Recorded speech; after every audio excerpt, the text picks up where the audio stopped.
Welcome back to another technical deep dive here in the debug zone.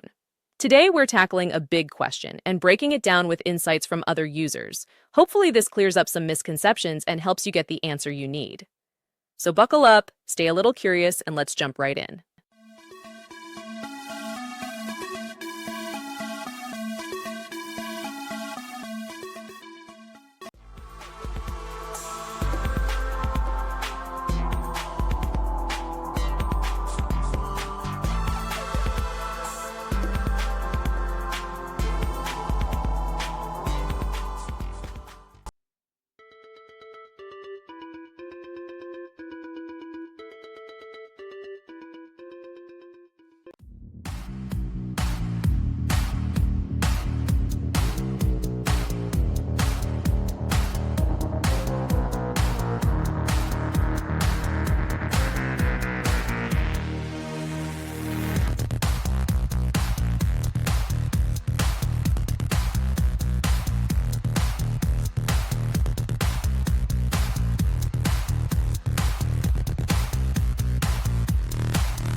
And that's a wrap.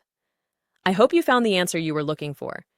If you did, take a second to hit that subscribe button. It really helps out. And let me know in the comments which solution worked best for you. See you next time in the debug zone.